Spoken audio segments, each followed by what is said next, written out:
ষ্টুডিঅ'ৰ মজাত মই মিনহাস সৰ্বদলীয় বৈঠকৰ পিছতে এতিয়া ফুল একশ্যন মুডত গৃহমন্ত্ৰী অমিত শাহ প্ৰতিখন ৰাজ্যৰ মুখ্যমন্ত্ৰীলৈ কঠোৰ নিৰ্দেশনা প্ৰেৰণ কৰিছে গৃহমন্ত্ৰী অমিত শাহে প্ৰতিখন ৰাজ্যৰ মুখ্যমন্ত্ৰীলৈ কঠোৰ বাৰ্তা প্ৰেৰণ কৰি কৈছে যিকেইখন ৰাজ্যত পাকিস্তানী লোকে ভৰি আছে বা যিকেইখন ৰাজ্যত পাকিস্তানী লোকসমূহ আছে এই পাকিস্তানী লোকসকলক চিনাক্ত কৰি অতি শীঘ্ৰে পাকিস্তানলৈ উভতাই পঠাব লাগে অথবা অতি শীঘ্ৰেই কেন্দ্ৰক সেই তথ্য জমা দিব লাগে এনেদৰে এতিয়া প্ৰতিখন ৰাজ্যৰ মুখ্যমন্ত্ৰীলৈ কঠোৰ বাৰ্তা প্ৰেৰণ কৰিছে দেশৰ গৃহমন্ত্ৰী অমিত শাহে এই মুহূৰ্তত সবিশেষ লৈ কাৰণে চেষ্টা কৰিছো ফুল একশ্যন মুডত এতিয়া গৃহমন্ত্ৰী অমিত শাহ প্ৰতিখন ৰাজ্যৰ মুখ্যমন্ত্ৰীলৈ প্ৰেৰণ কৰিছে জৰুৰী পত্ৰ প্ৰতিখন ৰাজ্যৰ মুখ্যমন্ত্ৰীলৈ প্ৰেৰণ কৰিছে জৰুৰী পত্ৰ নিজৰ ৰাজ্যক লৈ কঠোৰ হোৱাৰ নিৰ্দেশ প্ৰেৰণ কৰিছে মুখ্যমন্ত্ৰী ডক্টৰ হিমন্ত বিশ্ব শৰ্মাই নিজৰ ৰাজ্যক লৈ কঠোৰ হোৱাৰ নিৰ্দেশ প্ৰেৰণ কৰিছে মুখ্যমন্ত্ৰী ডক্টৰ হিমন্ত বিশ্ব শৰ্মাই গৃহমন্ত্ৰী অমিত শাহে ৰাজ্যসমূহত থকা পাকিস্তানী লোকসকলক চিনাক্ত কৰিবৰ বাবে চিনাক্ত কৰাৰ নিৰ্দেশ প্ৰেৰণ কৰিছে ইতিমধ্যে চিনাক্ত কৰি অতি শীঘ্ৰে পাকিস্তানলৈ পঠিয়াই দিয়াৰ নিৰ্দেশ প্ৰেৰণ কৰিছে গৃহমন্ত্ৰী অমিত শাহে চিনাক্ত কৰি অতি শীঘ্ৰেই বাহিৰ কৰিবলৈ নিৰ্দেশ প্ৰেৰণ কৰিছে গৃহমন্ত্ৰী অমিত শাহে প্ৰতিখন ৰাজ্যৰ মুখ্যমন্ত্ৰীলৈ এই জৰুৰী নিৰ্দেশনা প্ৰেৰণ কৰিছে গৃহমন্ত্ৰী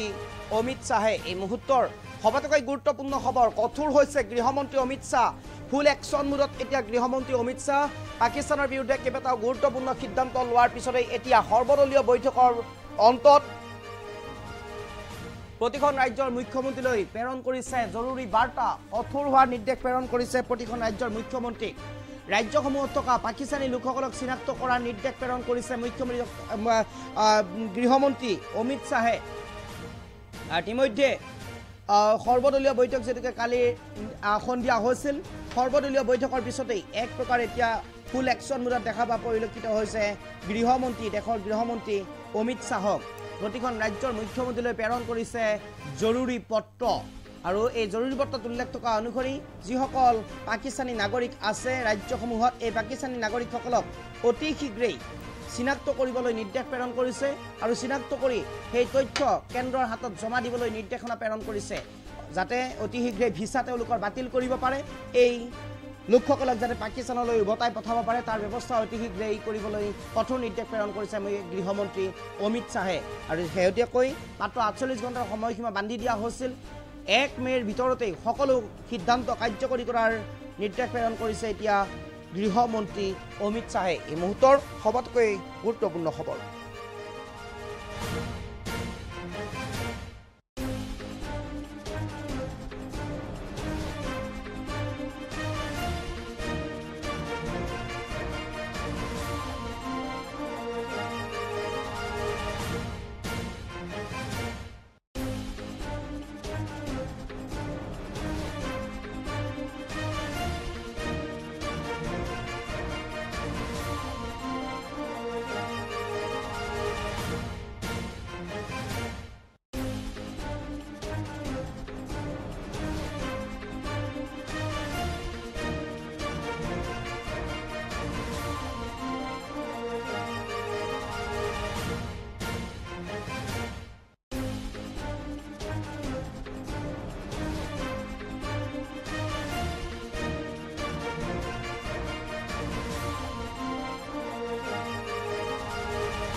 ৰিপৰ্ট।